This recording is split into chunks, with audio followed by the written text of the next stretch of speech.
Mana kita belajar terus melakukan kehendak Allah. Karena itulah kita yang sudah dikuduskan satu kali untuk selama-lamanya oleh persembahan Tuhan. Padahal tidak masuk akal dengan melampaui akal, itu dua hal yang berbeda, saudara. Memang dia melampaui akal, akal mana bisa menangkap hakikat keberadaan Yesus itu. Murid-muridnya pun jatuh bangun untuk mengerti itu. Sampai hari Pentakosta, di mana Roh Kudus mencerahkan, barulah mereka mampu menangkapnya.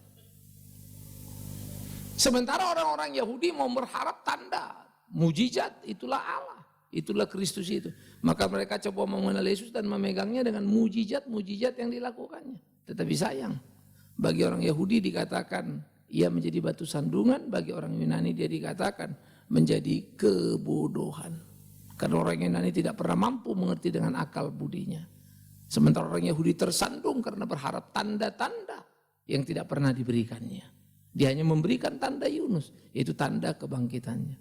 Bayangkan, coba dan pikirkan dengan gereja masa kini yang masih terus minta, harap, doa tentang tanda itu, tentang mujizat itu. Tanda bahwa Tuhan ada, tanda bahwa Kristus ada. Betapa mirisnya gereja, bukan? Jadi kalau kita mau jujur, saudara, sebetulnya kita ada pada satu titik nadir yang cukup mengerikan sebetulnya gereja itu. Tetapi gereja justru merasa dia sedang menggapai puncak pelayanannya. Nah, itulah repotnya kita ini. Ya, mestinya kepekaan hikmat itu ada pada kita sehingga situasi yang kritis tadi itu kita tahu ini bahaya ini. Karena manusia atau gereja sudah terjebak pada pemikiran memahami kehendak Allah. Padahal sejatinya gereja jauh dari apa yang Tuhan mau. Ya, berpikir mereka mengerti apa hikmat Allah, padahal mereka tidak memahami apa itu sama sekali. Ini menjadi pergumulan-pergumulan kita, bagaimana kita menjalani hari-hari kita, bagaimana kita menggumuli apa yang menjadi kehendak Allah di dalam kehidupan kita. Ya. Dan saudara-saudaraku yang kekasih, di dalam Roma pun dia mengatakan, betapa dalamnya kekayaan hikmat dan pengetahuan Allah, sungguh tak terselidiki keputusan-keputusannya dan sungguh tak terselami jalan-jalannya. Nah, Paulus tidak basa-basi ngomong itu. Kenapa tidak basa-basi? Pada waktu dia melayani dengan sungguh-sungguh luar biasa, sampai babak belur menderita hebat.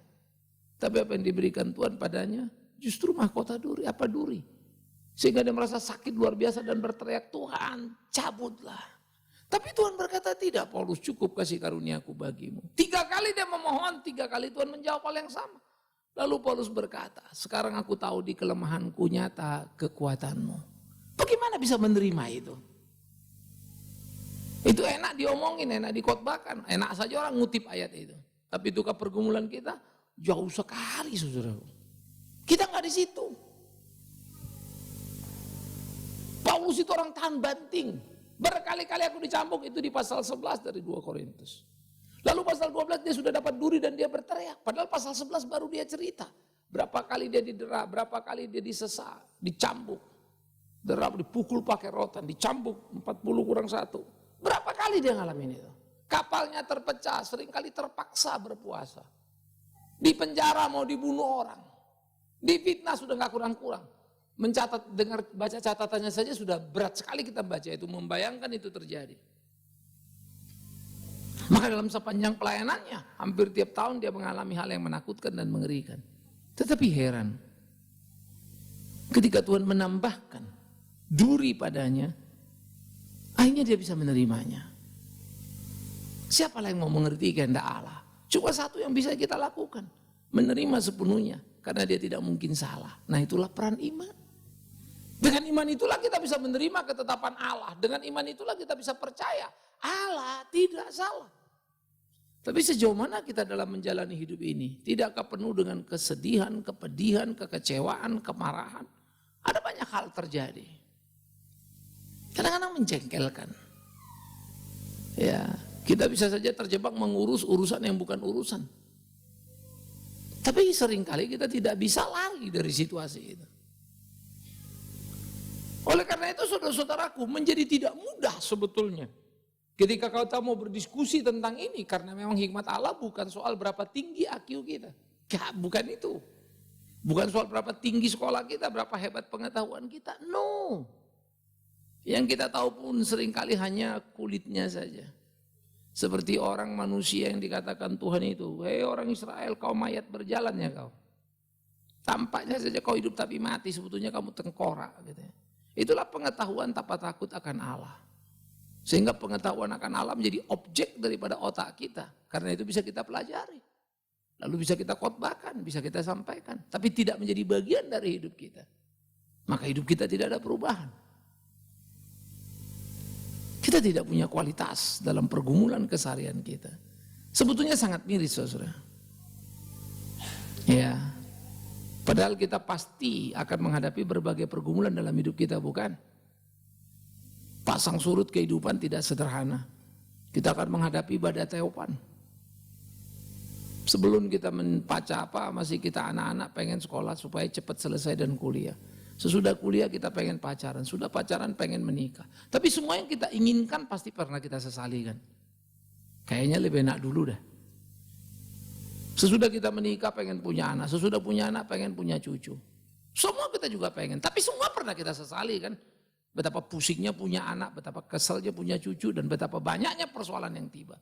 Tapi itulah yang kita inginkan. Sangat terbatas karena keinginan kita itu ada di sini. Tapi kita menjadi tidak bijak ketika mendapatkan, kita menyesali. Wah inilah itulah, ini bagi saya sungguh mengerikan. Lalu buat apa sebetulnya kita berdoa ya? Memohon mendapatkan pasangan, tapi kemudian pasangan itu jadi sumber masalah kita. Sebaiknya lah kita tidak berdoa dari kemarin. Kan begitu. Kenapa jadi pasangan yang kita doakan itu menjadi masalah kita? Kenapa yang kita minta itu kepada Tuhan jadi problem kita? Karena sebetulnya kita meminta tidak berhikmat. Kita hanya meminta seperti apa yang kita tahu lalu lihat orang dan kita ingin. Hawa nafsu kita lah yang kita sedang penuhi dalam permintaan kita. Hanya saja hawa nafsu itu kita bungkus dalam kehendak Allah. Kan begitu kan? Namanya orang Kristen. Dalam ucapan syukur ya Tuhan untuk ini, untuk itu. Tapi besok kemudian kita menggerutu untuk semuanya itu. Pencarian akan keimanan kita panjang, saudara. Hidup kita bukan umur sehari, 2 hari, setahun, 2 tahun. No, masih panjang. Karena itu jangan pernah ada hari-harimu berlalu percuma. Kalau kita bijak memahami seluruh kehidupan tidak sederhana itu. Ya. Saya makin hari makin merasa betul. Dulu jet lag itu bagi saya sulit saya mengenal jet lag. Ya. Saya dulu biasa kerja berangkat dari sini mau Wonosobo jam 10 malam. Sampai sana cuma rebah 1-2 jam langsung pergi lagi ke lapangan kerja. Pulang kerjakan ini itu, sudah biasa. Itu sebab dulu saya cari uang saja kerja keras apalagi mau melayani Tuhan. Lebih gila lagi dalam tanda petik. Lebih lagi saya tidak berhitung karena saya melayani, saya nggak pusing dengan apa yang saya dapatkan. Dulu saya kerja gila-gilaan karena saya mau mengejar rupiah untuk diri saya, bukan. Tapi kemudian tidak bisa dihindari, capeknya luar biasa. Ya, saya kemarin baru pulang dari Israel rasanya, waduh masih kelayangan sampai sekarang. Baru saya pikir gila juga ya. Tapi memang nggak bisa diingkari kan. Faktor umur kita yang menurun, daya tahan kita yang terus berkurang. Karena itu bagaimana kita mengisi hari-hari kita pun perlu bijak. Saya mesti mulai mengukur diri saya terus menerus dari tahun ke tahun mereschedule seluruh pola hidup saya. Gak gampang ya. Berat. Baru memahami hidup yang berkaitan dengan diri sendiri kan. Belum lagi dengan istri, dengan anak, dengan orang di sekitar kita. Waduh, makin tambah lagi tuh ya. Memahami diri sendiri dan sudah bengkok-bengkok, kita nggak lulus-lulus. Bayangin loh saudara, apalagi orang di luar kita. Kalau kita bilang, oh saya kenal istri, saya kenal anak kita. Itu bahasa yang limit itu. Bahasa yang terbatas itu. Sejauh mana kita bisa mengenal itu. Karena diri saja kita tidak bisa mengenal tuntas. Maka banyak hal yang kita tidak puas, bukan? Nggak puas ini, nggak puas itu. Mau ini, mau itu. Banyak orang kita bilang, heran nih orang mau ini, mau itu, nggak tahu diri amat. Gimana bisa dia maunya begitu? Heran nih orang nggak tahu diri amat, padahal dia perlu ini, perlu itu, tapi dia begini dan begitu. Kan gitu kan? Tapi orang itu, kita ini seringkali dipahami orang lalu dinilai orang. Gagal kita memahami diri kita. Andai kata kita bisa memahami diri, kita akan bisa menempatkan diri. Andai kata kita bisa menempatkan diri, percayalah. Engkau akan punya harga diri. Dan kalau engkau punya harga diri, jangan minta orang lain menghargaimu. Pasti kamu akan dihargai. Ini hidup saudaraku. Karena itu penting untuk kita memikirkan hikmat Allah yang maha tinggi, sempurna, kekal. Karena itulah selalu dikatakannya barang siapa yang direndahkan akan ditinggikan oleh Allah. Tapi barang siapa orang yang hancur luluh redam hatinya, artinya betul-betul I'm nothing of God, maka Tuhan dekat kepadanya. Orang yang melakukan apa yang ditetapkannya dengan sikap sadar aku hanya hamba, kepadanya lah Tuhan memberikan hikmatnya. Wow, keren ya. Sehingga udah bikin ini, udah kerja ini, kerja itu. Ingat saudara cerita tentang hamba itu. Dan saya sangat selalu terkesan dengan itu. Ketika hamba itu kerja di ladang lalu pulang, baru sampai rumah. Lalu Tuhannya bilang, aku mau makan, kau siapkan makanan. Yes, langsung dia ganti bajunya. Bukan ganti baju apa, dia pakai baju untuk kerja gitu ya. Langsung dia bereskan makanan tuannya. Dia gak bilang Tuhan masih capek. Kadang saya pelayanan juga merasa Tuhan capek. Dan saya bisa berdoa begitu. Tolong aku. Saya mau taat, mau lakukan, tapi capek. Kadang-kadang saya juga suka excuse. Baru saya pikir-pikir ya, iya ya. Betapa tidak mudahnya. Tapi ketika kita melakukan seperti yang dia mau, thanks God, jalannya mulus-mulus aja itu sebetulnya. Oke-oke aja semuanya. Indah-indah aja itu pada waktunya. Memang betul sih. Tapi menemukan itulah yang tidak gampang. Karena ada jatuh bangun kita kan. Ya. Kemudian bagaimana hikmat Allah di surga itu yang tampak. Maka Yesus Kristus adalah penyataan nikmat Allah yang tidak terbantahkan. Lukas menceritakan bagaimana progres bertumbuhnya Kristus. Makin besarlah dia dan makin bertambah-tambahlah hikmat Allah padanya. Makin tampak hikmat itu. Saudara-saudara, seturut dengan pertumbuhan biologis Kristus, pertumbuhan perkembangan hikmat itu makin tampak. Sehingga kemudian umur 12 dia sudah mencengangkan karena dia berdebat dengan ahli-ahli Taurat dan ahli Taurat kelimpungan. Lalu umur 30 dia tampil dengan pengajaran yang mencengangkan. Itu dalam ukuran kemanusiaannya. Progresnya kelihatan sekali. Saya menemukan banyak orang-orang dunia yang lebih berkualitas dari banyak orang Kristen. Progresnya kelihatan.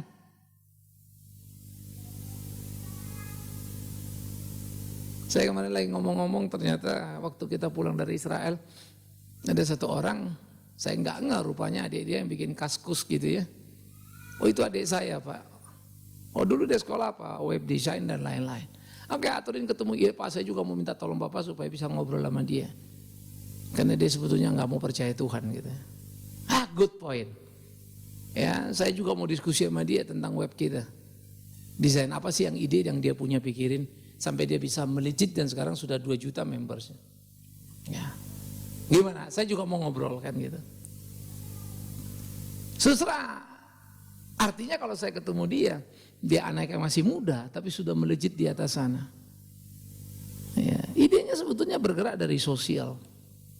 Kadang-kadang saya juga bingung, ini anak ateis katanya kan, tapi gerak jiwa sosialnya tingginya setengah mati. Jadi target pertama dia bukan komersial. Hanya saja karena ketika web itu sudah bertumbuh, berkembang, ya bagaimana kemudian orang datang di situ, ya itu ya dapat income gitu ya. Tetapi tujuan awalnya itu yang menarik. Sehingga saya mulai berpikir kadang-kadang ini orang kita bilang gak mau percaya Tuhan, tapi hidupnya lebih bertuhan daripada orang yang bilang percaya Tuhan, tapi hidupnya kurang bertuhan kan begitu. Ya, all truth is God truth. Seluruh kebenaran Allah, seluruh kebenaran adalah kebenaran Allah.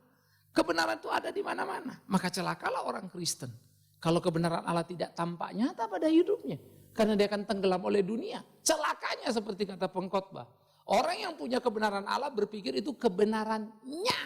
Dia tidak sadar itu anugerah Allah.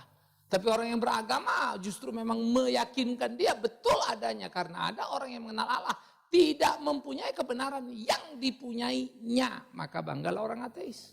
Toh orang Kristen juga begitu kok, kan gitu ya. Jadi sebetulnya makanya pertandingan hidup ini beratnya setengah mati susah. Ya tidak sesederhana yang kita pikirkan. Tapi orang Kristen selalu ke gereja itu maunya sederhana semuanya ya. Jadi kita seringkali terjebak.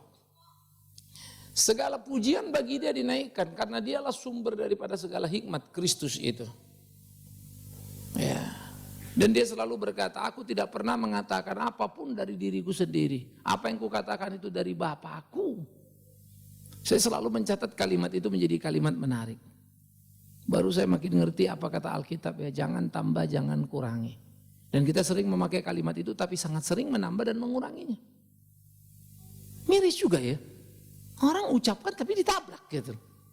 Kenapa? Karena dia nabrak gak sadar, dia pikir apa? Dia gak nabrak karena kebenaran yang dipakai apa? Kebenaran dirinya, pemahamannya. Karena itulah penaklukan kita pada kehendak Allah itu penting. Karena itu seringkali orang-orang dicemooh, Allah dia ngomong tok tapi, kan gitu kan. Bukan berarti kalau kamu benar kamu tidak dicemooh. Jangan bilang para rasul, Yesus saja pun dicemooh kan. Tapi kebenarannya terbukti. Gak ada yang salah kok. Sekalipun dia tersalib. Pada akhirnya semua orang tahu. Nah, oleh karena itulah, apa yang perlu kita pahami di dalam bagian ini menjadi satu hal yang harus hati-hati. Sekarang kita akan memahami pengertian hikmat pada diri manusia apa. Pengertian hikmat secara umum adalah kecerdasan dalam memahami, menyusun atau rencana di sini ya, dan mencapai hasil yang maksimal dan sesuai yang dikehendaki. Kamu mau apa dan kamu dapat itu. Maka orang itu disebut orang punya hikmat. Karena apa? Apa yang kamu bikin pasti kamu ukur diri kamu. Kamu punya apa, pasti kamu bisa dapat apa. Kalau kamu punya 2, ya dapatnya 2. Kalau kamu dreamnya 4 dari punya 2, kamu udah kelaluan sebetulnya. Bagus sih cita-citamu setinggi langit begitu ya. Tapi lihat dong kakimu sependek bumi ya. Tidak nyampe ke langit itu. Sadar ya tuh kan begitu. Jadi cita-cita tidak boleh emosi, hanya ditanamkan. Tanpa menyadari kemampuan diri. Tuhan gak minta yang 2 itu jadi 10. Yang 5 jadi 10. Iya kan? Yang 2 jadi 4 kok. Nah tapi berapa kita punya? Nah seringkali kita nggak tahu. Nah orang berhikmat itu adalah orang-orang seperti itu. Ya, dia tahu di mana dia dan apa yang harus dilakukannya. Ya, dia tidak sedang berjalan mengikuti arus yang ada di dalam hidup ini. Namun hikmat manusia tadi ada dalam keterbatasan sesuai hakikat dirinya yang terbatas. Maka kita juga bisa salah dalam analisa kita.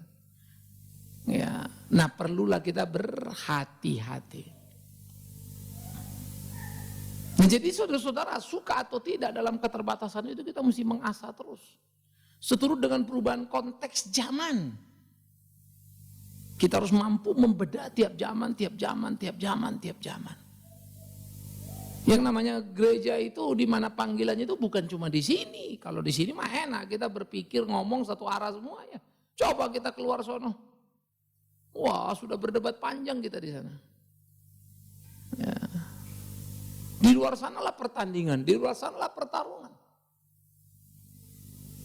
Nah, bagaimana pusat hikmat itu? Pusat hikmat adalah relasi antara pikiran dan hati. Ya, kemurnian hati dan pikiran akan jadi jalan hikmat. Efesus 4 bilang kamu sudah diperbaharui pikiranmu. Sudah dijadikan manusia baru menurut kehendak dan kekudusan yang sesungguhnya. Sehingga saudara hikmat itu bukan hanya di pikiran, tapi ada sikap hati. Itu yang kita bilang orang punya integritas. Selalu akan terlihat lebih cerdas. Kalau saudara nonton talk show, anak-anak yang belum pengalaman S1, ya LSM, kadang-kadang lebih lincah ngomong berbanding yang dokter-dokter yang dari pemerintahan. Kenapa? Karena yang dokter menyelubungi sebetulnya. Banyak aspek yang salah ditutup-tutupi, lalu coba bela-bela. Dia menutup-nutupi kesalahan, tampak bodoh lah dia. Loh, masa gitu sih logikanya? Karena sebetulnya dia bukan bodoh, dia pinter. Tapi hatinya sudah bengkok karena demi kebutuhan yang diwakilinya. Jadi bengkoklah dia, maka ngomonglah dia dengan kacau balau. Maka seringkali kita lihat, ini kawan kok jadi bego amat. Sorry ya, secara akademis dia tidak bego, dia dosen kita. Begitu berdebat dia kalah karena dia menutupi satu informasi benar. Dia bersikap tidak benar. Jadi bodoh tampaknya. Saudara bisa melihat berbagai logika putusan-putusan. Memalukan setengah mati, kok gitu sih? Ya. Ini kalau kita lagi ngikutin di Bank Senturi juga jadi lucu-lucu. Saya nggak tahu kalau segitu. Ya gila, masa ditanda tangan kalau kagak tahu? Bagaimana sih ceritanya ini kan begitu kan? Ini orang pinter semua, emang orang bodoh apa ini? Setahu saya cuma 1T, nggak tahu loh jadi 4T. Wah ya bagaimana ceritanya tuh? Habis sih diginiin, habis jadi gitu. Kita kalau dengerinnya sakit perut juga, saudara. Apakah yang bicara orang bodoh? Bukan, orang pinter. Orang pinter. Tapi kalau hati sudah bengkok, presiden itu orang pinter. Ya, tapi kalau sudah menutupi apapun jadi aneh kita dengarnya. Akademisnya bagus itu. Ya, nah karena itu memang penting kehati-hatian hati pikiran kita. Ya, itu perlu sekali untuk kita berhati-hati memahaminya. Ya. Lalu bagaimana saudara? Hikmat manusia itu ada pada manusia sebagai gambar dan rupa Allah. Tuhan menciptakan kita segambar serupa dengan Dia. Sehingga intelektualitas Allah ada pada kita sebagai gambar dan rupa. Ya, serupa tapi tak sama, kualitas itu beda ya. Dia unlimited, kita limited. Dia pencipta, kita ciptaan. Sehingga ada pada diri kita ada. Sampai kemudian rusaklah manusia, jatuh dalam dosa, babak belurlah semuanya. Sehingga hikmat Allah bersumber dan hanya mengarah kepada dirinya. Sampai manusia itu ditebus oleh Kristus, dipanggil oleh Allah, dipilih melewati Nuh, Abraham dan seterusnya. Bangsa Israel, maka kalau orang-orang yang takut akan Allah, Tuhan tambahkan hikmat padanya. Nah, itu di Amsal. Permulaan hikmat adalah takut akan Allah. Takut akan Allah itulah permulaan hikmat itu. Lalu kemudian ketika manusia terus bergerak dalam hidupnya, Allah menambahkan kepadanya karunia hikmat itu. Ditambah-tambahkan. Sehingga orang itu punya karunia hikmat. Orang seperti Daniel, Sadrak, Mesah, Abednego dapat karunia Allah. Orang seperti Yusuf dapat karunia Allah. Ya, mereka bisa mengerjakan hal-hal yang luar biasa. Ya. Begitulah orang-orang percaya, para rasul-rasul itu dibekali Allah. Sehingga mereka diberi karunia yang luar biasa. Nah, mereka ada. Karunia itu bisa dilihat kok, bisa diukur kok. Ya. Ini penting sekali. Kemudian yang keempat, bagaimana mengenal Allah itu dengan benar. Yang kebenarannya dalam, tinggi. Karena begitu kita makin mengenali, makin mendalam dan makin dekat. Disitulah dia menambahkan kepada kita hikmat. Karena hikmat tidak bisa lepas dari kebenaran. Tapi jangan lupa, kebenaran bukan sekedar objek pikiran kita. Tapi kebenaran yang kita aktualisasi dengan sikap hidup kita. Pikiran hati. Kejujuran adalah kata kunci. Di mana pikiran kita bisa cerah, bisa cerdas gitu ya. Nah, ini bagian yang menjadi penting pada diri tiap orang di dalam kehidupannya. Bagaimana kita menghidupi kehidupan itu dan melakukan kehendaknya. Dan pertumbuhan hikmat itu saudara adalah berjalan dari semakin bertumbuhnya pengenalan akan Tuhan lewat firman-Nya dan semakin taat melakukan kehendaknya, maka semakin bertambahlah hikmat manusia. Maka Petrus berkata, hendaklah engkau menambahkan kepada imanmu kebajikan. Lakukan.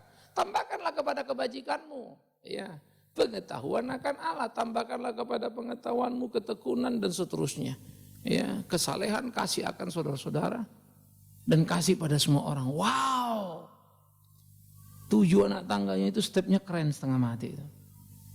Ada enggak pada diri kita? Nah itu harus jadi pergumulan kita saudaraku. Jadi hikmat bukan kedebuprak engkau percaya lalu dapat hikmat. Engkau sekolah teologi lalu dapat hikmat. Bukan, itu berproses. Ya, saudara ikut PA dapat hikmat, bukan, itu berproses. Lah kalau sudah sekolah saja, sudah PA saja enggak tentu, apalagi enggak. Itu sebab orang Kristen aneh sebetulnya, tidak berani investasi waktunya untuk belajar, tapi maunya cerdas. Ya enggak ada cerita tuh. Umum saja pun tahu rajin, pangkal apa? Pandai, malas ya pangkal bodoh kan ya. Itu dunia tuh, kagak perlu bertuhan begitu-begituan mah. Jadi kalau kita sekolah teologi, kita belajar PA saja, belum tentu kita mengerti benar. Apalagi tidak, itu kan logika sederhana. Karena itu kalian harus punya pola dalam diri ya. Saya selalu ingatkan, ini penting sekali. Khotbah kita direkam, saya tiap kali dari dulu. Dengar khotbah, saya dengar 1 minggu itu 3 kali saya ulangin khotbah yang saya dengar hari Minggu. Dan itu menolong saya ngerti. Dulu nggak ada CD, kita pakai kaset ya. Ya, saya dengar orang itu mau diutar-atur secerdas-cerdasnya 70-80% bisa dia tangkap. Enggak ada orang bisa nangkap 100%. Ya, kalau sudah ekstra brilian ya, X-ray dia punya kopi otaknya itu gereduk mungkin bisa nangkap 90%. Tapi secara teks ya, belum lagi konten, itu lebih lain lagi ceritanya. Lebih dalamnya kayak apa lagi kan begitu. Belum lagi aplikasi, tahapannya panjang setengah mati. Itu baru listening to understanding. Belum ke dalam dan ke dalam lagi. Jadi kita bisa melihat betapa amat sangat butuhnya kita akan Allah itu. Betapa amat sangat perlunya pengorbanan kita itu. Itu sebab banyak hal yang dulu kita nggak tahu, sekarang tahu karena belajar. Tapi pernah nggak kau menambah gairah hidupmu dan melihat hidupmu makin bergairah karena pengenalan akan Tuhan? Itu yang sebetulnya harus ada, saudara. Hidup kita itu semakin bergairah, ya, di dalam mengerti apa yang menjadi kehendak Allah itu. Nah, inilah yang mestinya kita perhatikan, saudara, dalam hidup keimanan kita. Sehingga dengan demikian hikmat Allah yang tidak terbatas itu dinyatakannya kepada kita menjadi manusia terbatas, sehingga ketika hikmat itu ada pada kita, kita akan mengendalikan, kita akan menguasai dunia seturut dengan apa yang dikatakannya. Taklukkanlah apa? Bumi, kuasailah itu. Kelolalah itu, aturlah itu. Bukan kita mau menjadi raja dunia, bukan. Tapi menjadi saksi Allah itu. Ya, karena itu jangan pernah berhenti. Jangan pernah. Saya mendisiplin diri saya menulis terus menerus. Saya mendisiplin diri saya untuk berbicara, mengembangkan terus menerus. Ya, saya sudah ngajar ini di kuliah, tapi saya mesti kembangkan lagi. Lalu bagaimana mau menggumul itu, bagaimana mau menggambarkan itu. Sehingga di dalam bagian seperti itu, hari-hari hidup kita, pengalaman hidup kita dengan Tuhan, itu akan menjadi sumber pencerahan juga kepada kita semua. Jangan pernah berhenti. Ya. Menjawab pertanyaan itu satu hal. Saya dalam 1 minggu nggak tahu menjawab pertanyaan berapa banyak. 1 bulan, 1 tahun saya udah nggak tahu lagi. Kalau mau dihitung. Tapi demi Tuhan yang hidup, apalah artinya itu? Kalau itu tidak menjadi warna hidupku. Tapi waktu itu menjadi warna hidup, babak belur juga, susah juga terima. Disitulah perjalanan itu. Sehingga betullah salib itu. Yang absolutely paradoks, 2 hal bertolak belakang tapi dua-duanya betul. Mencabik-cabik kita ya. Bagaimanalah mau memahami apa yang dibilang Tuhan Yesus, berbahagialah kamu yang dianiaya. Aduh mak, berbahagianya bentuknya makarios present tense lagi. Sekarang bukan nanti di sorga, di sini bahagia kau yang dianiaya. Baru kita lihat rasul-rasul itu, ketika mereka disesak, keluarlah mereka dari tempat majelis agama itu. Hati mereka gembira, karena sekarang mereka boleh merasakan penderitaan Yesus. Ampun, siapa lagi orang Kristen sekarang yang ada kayak begitu? Mana ada lagi? Karena itu jangan heran kalau tidak lagi muncul orang-orang berkualitas rasul itu. Yang ada kan hikmat Allah, nyamannya Allah itu kan ikut dia dapat semuanya. Kalau kamu percaya sakit sembuh, miskin jadi kaya, itu melulu kita kan. Sehingga gak heran kalau kemudian hikmat itu makin tidak tampak. Dan gereja itu makin butut kelihatannya dan makin mempermalukan.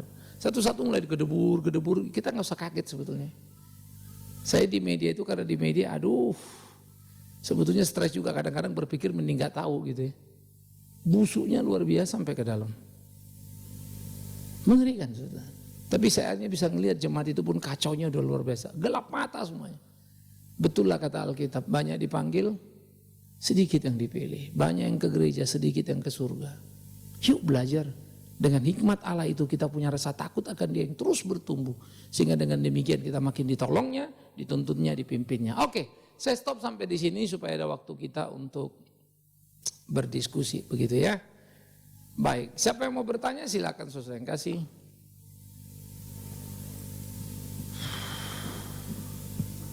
Mari.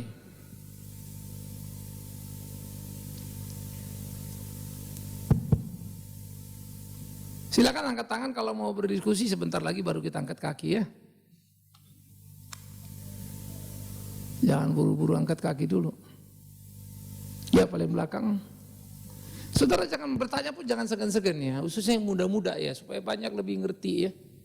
Beranikan diri bertanya. Ya, makasih. Salam Pak. Salam. Saya mau tanya yang tadi hikmat manusia di Efesus 1 ayat 17 itu ada roh hikmat itu maksudnya apa Pak? Oh, makasih. Iya.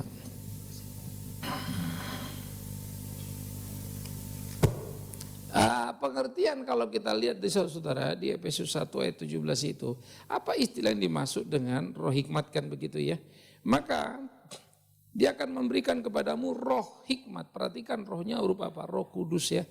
Sehingga artinya Roh Kudus memberikanmu hikmat. Bukan hikmat manusia. Ya. Jadi itu rohnya memang menunjukkan Roh Kudus.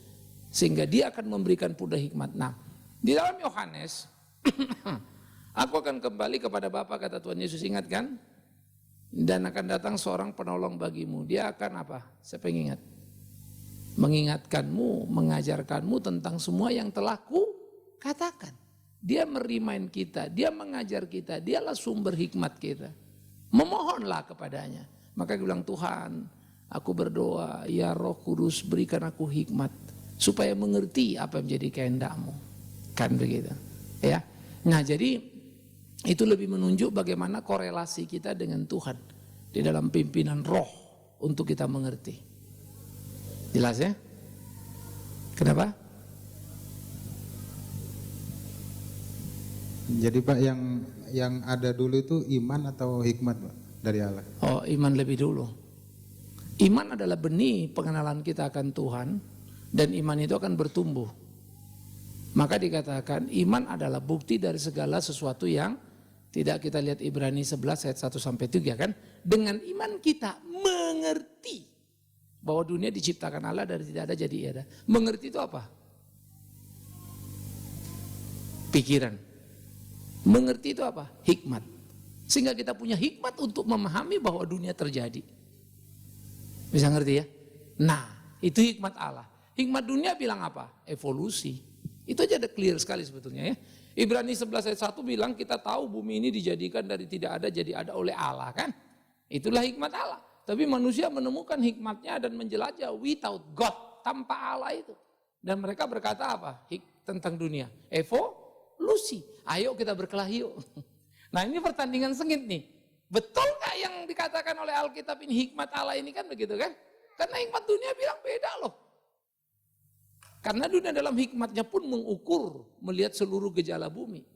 Dan mereka meriset menggalinya gila-gilaan. Hanya untuk sebuah pengabdian ilmu pengetahuan. Sulit menemukan orang Kristen seperti saintik yang menggali gila-gilaan. Jelas ya? Good. Ada lagi? Yuk, ada dari belakang dulu baru ke Pak Anan ya. Oke. Terima kasih. Pak, saya mau menanyakan hikmat yang diberikan kepada Salomo. Dia bisa memulai tetapi tidak bisa mengakhiri. Kenapa itu Pak? Salomo diberikan hikmat tapi tidak menjadi takut akan Allah. Lucu juga sebetulnya Salomo itu. Si penulis Amsal yang aneh itu ya. Itulah sebetulnya hidup kita. Bisa ngomong semuanya tapi tidak dalam melakukannya. Karena Salomo saking keblinger hikmatnya dan itu jadi pergumulan saya pribadi. Ya. Dia mulai memikirkan bagaimana cara mengamankan kerajaannya. Nah, di situ mulai jatuhlah dia. Maka dia menikahi putri utara, selatan dan seterusnya. Ya, dan salah satu kerajaan yang dekat dengan dia adalah Mesir. Dia menikahi putri Firaun. Akibatnya apa? Sudah clear kan ya. Rusaklah kehidupan keimanannya dan dia ikutlah penyembah berhala istrinya. 1000 istri itu adalah hikmat yang luar biasa. Menikahi dan membuat pernikahan menjadi benteng yang tidak bisa ditembus. Ya, sampai sekarang pun pernikahan seperti itu ada. Pernikahan antar dinasti kan. Ini udah konglomerat tuh gak bisa habis. Dia aja di situ. Teman-teman saya itu ada satu ya, 10 yang dia paling top itu. 10 konglo di Jakarta ini, di Indonesia ini, itu keluarga tuh. 10 itu jadi satu sebetulnya. Gila lo, saya bilang iya ini sama ini, yang ini sama ini, nyambung gitu ya. 10 paling hebat mereka. Yang biasanya 2-3 dinasti. Satu teman saya lagi itu ke itu ya. Kemudian ketemulah 2 dinasti. Yang ini 10 dinasti, gila ya. Nah Salomo berpikir itulah jalan menjamin hidupnya. Celakalah dia. Akhirnya dia lupa takut akan Allah. Dia lebih takut akan apa? Masa depannya. Jadi Salomo meminta hikmat Allah betul dan Allah berikan. Bedanya dengan Yusuf. Yusuf mendapat hikmat itu, tapi memakainya untuk pengabdian. Dia tidak memuaskan keinginannya, ya kan? Makanya dia bilang, kalian memang mereka-reka perkara jahat bagiku, katanya sama saudaranya kan. Tetapi, ya jangan kalian takut. Memang Tuhan mau aku mengutus kalian untuk menyediakan mempersiapkan segala sesuatunya untuk kalian. Waduh, saudaranya keblinger gedebuk prok, hikmatnya hebat. Ya, jadi Salomo adalah hikmat di starting awal yang benar, menjerumuslah ke arah yang salah. Jadi jangan pikir ya kalau kita dapat hikmat Allah hari ini, bisa nggak besoknya kita sombong? Bisa. Jangan pikir saya dapat hikmat Allah nggak mungkin jadi sombong. Enggak. Karena bisa kita bilang hikmat Allah itu hikmat siapa? It's me. My own itu punya aku itu hikmatku itu. Aku yang jago. Ya, itu yang paling sulit. Maka kalau bodoh, masih enak kita bisa belajar terus ya. Nggak bakal sombong ya. Kalau bodoh sombong ada kelewatan dah ya. Tapi waktu kita bodoh, kita belajar, mulai pinter-pinter. Nah, pinter tuh mulai cenderung apa? Sombong. Kedebuk, prak, jatuh gitu. Keberhasilan kita itu seringkali malapetaka kita. Daud itu di pelarian. Daud bapaknya si Salomo itu di pelarian dekat sama Tuhan dia. Tuhan tolong kaulah gunung batuku. Begitu di istana dekat Betseba dia. Miris ya. Kenapa lah kawan satu ini begitu?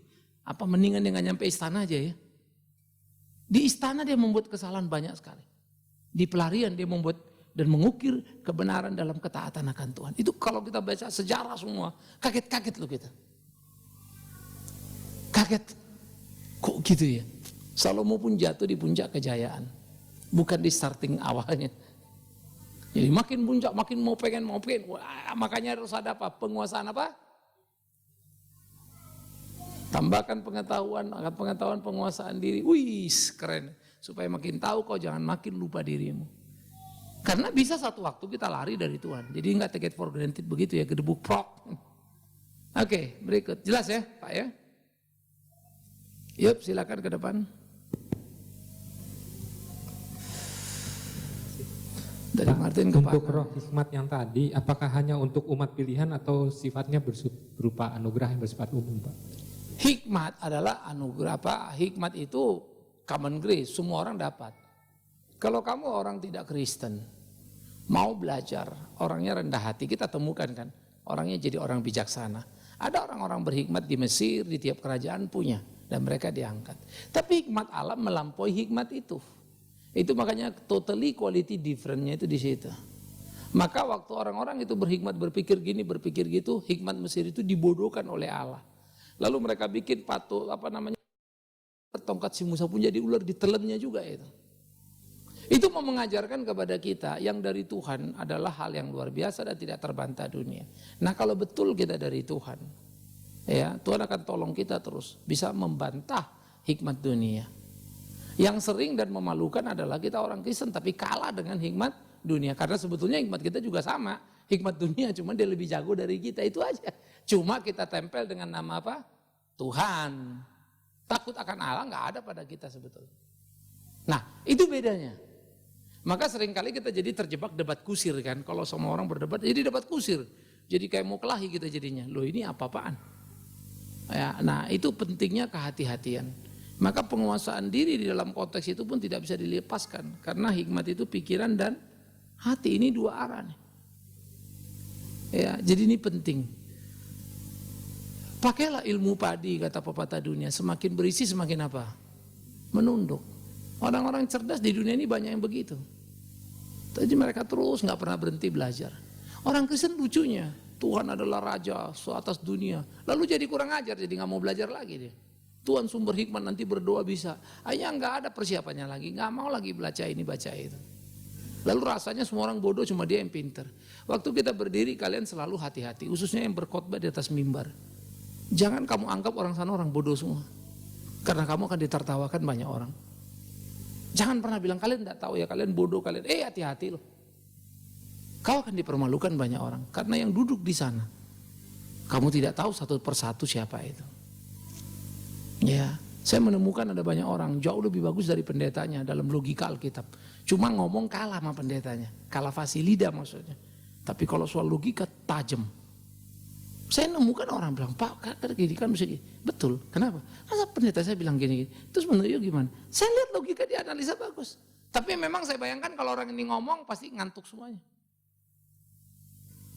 Nah, karena itu hati-hati. Tiap orang yang mendengar itu menilai. Dan kita nggak tahu tiap orang. Nah, orang punya hikmat selalu menghargai itu. Yang ngomong asal itu yang dibilang tidak ada hikmatnya. Ya. Seperti gong yang gemerincing keras bunyinya tapi nggak ada nilainya. Ya, jadi perlu penghitungan hati-hati. Oke, yang Pak Anan, mana mic? Terima kasih Pak. Saya coba untuk memikirkan dari 2 Timotius 3 ayat 16. Segala tulisan yang diilhamkan Allah itu berguna. Yang pertama itu adalah untuk mengajar. Yang kedua menyatakan kesalahan. Yang ketiga itu memperbaiki kelakuan. Dan yang terakhir adalah membentuk kita dalam kebenaran. Ada 3 faktor yang saya lihat pada waktu dikatakan menyatakan kesalahan, itu di sana ada kejahatan atau keburukan, sementara memperbaiki kelakuan ada kebaikan. Nah, tetapi ada lagi satu bentuk yang namanya membentuk kebenaran. Nah, menurut Bapak, apakah ada perbedaan yang hakiki antara kebenaran, kebaikan, dan keburukan atau kejahatan? Oke, tidak ada yang baik itu tidak benar. Tidak ada benar itu tidak baik. Baik itu pasti benar, benar itu pasti baik. Tapi ada kebaikan dalam ukuran tiap orang. Nah, ini yang jadi repot. Kalau dalam terminologi Alkitab tidak ada yang baik itu tidak benar, tidak ada yang benar itu tidak baik. Pasti yang baik itu benar, yang benar itu jadi baik. Sekalipun tidak mengenakan buat kita. Sehingga dalam relativisme selalu dikatakan, memang itu benar tapi kan gak baik buat orang-orang. Nanti gimana efeknya? Memang benar kamu mesti ngomong jujur tapi kan gak baik impactnya kan gitu kan ya. No. Bagaimana? Masa orang kalau sudah salah ya dia omongin salah dong. Bahwa dia gak suka mau diapain? Maka dia tidak akan mendapatkan kesempatan berubah. Kalau dia tahu dia salah dan dia menerimanya, dia akan dapat kesempatan berubah. Karena benar itu baik. Tapi banyak orang membenci kebenaran karena memang dia tidak baik. Nah, oleh karena itu ini menjadi satu kualitas dalam hidup kita. Di dalam benar itu lebih membentuk kepada nilai diri kita. Bagaimana benar di dalam relationship kita dengan Tuhan, kebenaran kita tahu itu. Baik itu adalah output dari hidup kita. Waktu kita berelasi dengan tiap orang, sikap yang benar dan kebaikan itu dirasakan orang. Ya, jadi baik menjadi outputnya. Ya, benar itu adalah saya dengan Tuhan, kebenaran ada. Maka saya ngomong orang tahu itu benar dan merasakan hikmat baiknya. Karena saya ngomong dan saya lakukan. Ya, jadi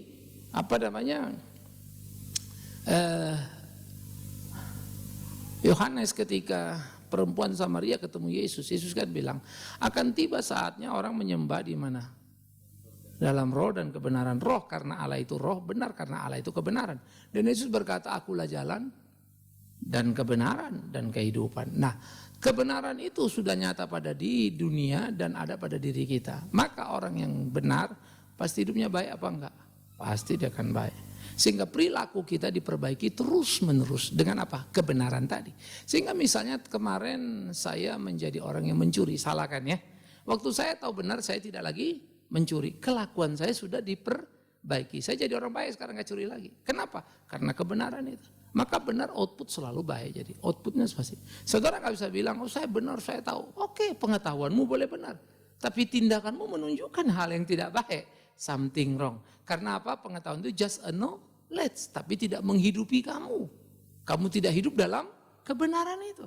Makanya sebetulnya kita dengan mudah ngelihat. Ya. Kami pendeta ini sebetulnya kan di panggung ini kan ngomong benar, belum tentu hidup kita benar.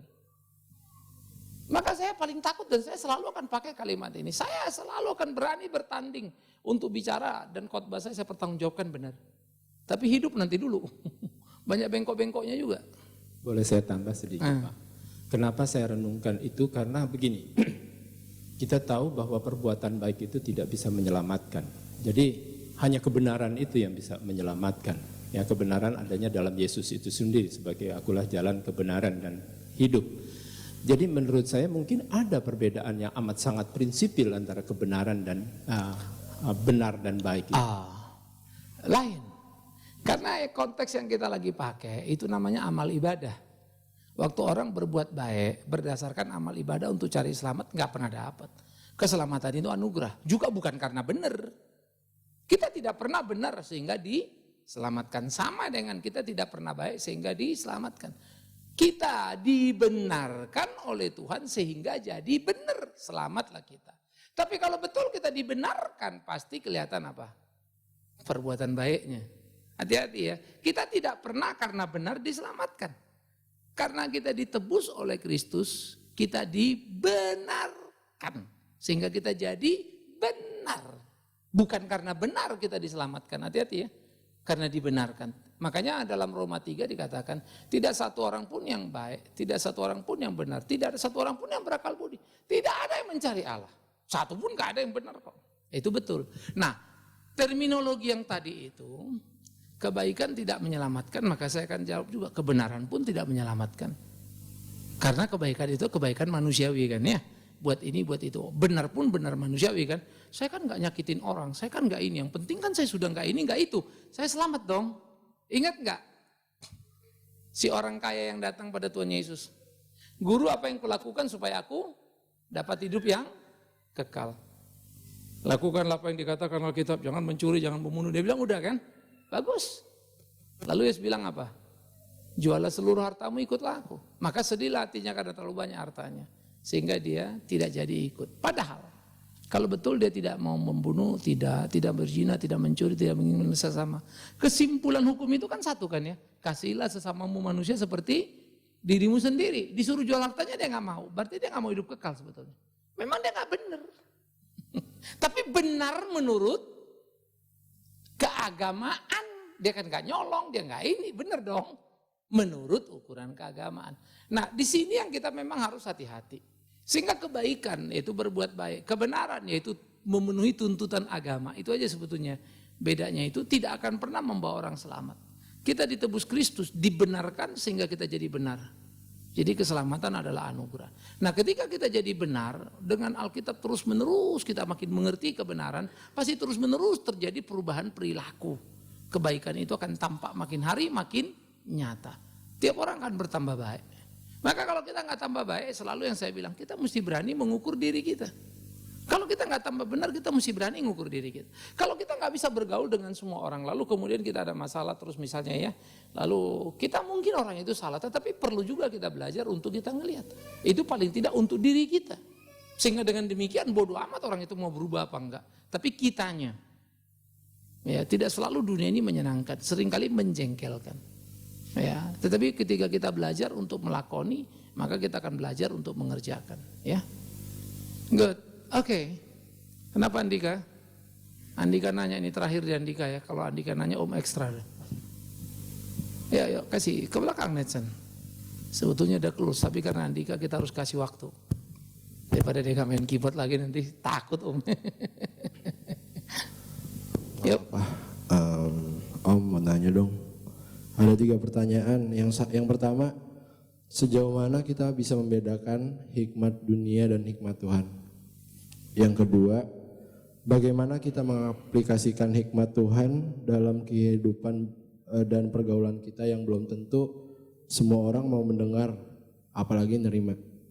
Yang ketiga, apakah 100% hikmat dari dunia bukan berasal dari Tuhan? Apa alasannya? Oke.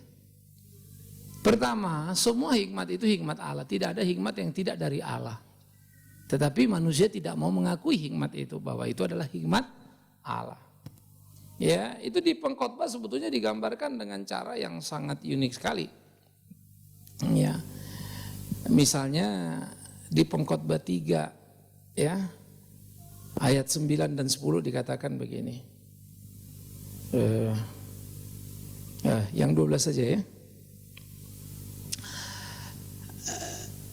13 deh biar gampang, dari 12. Aku tahu bahwa untuk mereka, pengkhotbah 3:12, untuk mereka tidak ada yang lebih baik daripada bersuka-suka menikmati kesenangan dalam hidup ini. Bahwa setiap orang dapat makan, minum, nikmati kesenangan, segala jeripayanya juga adalah pemberian Allah.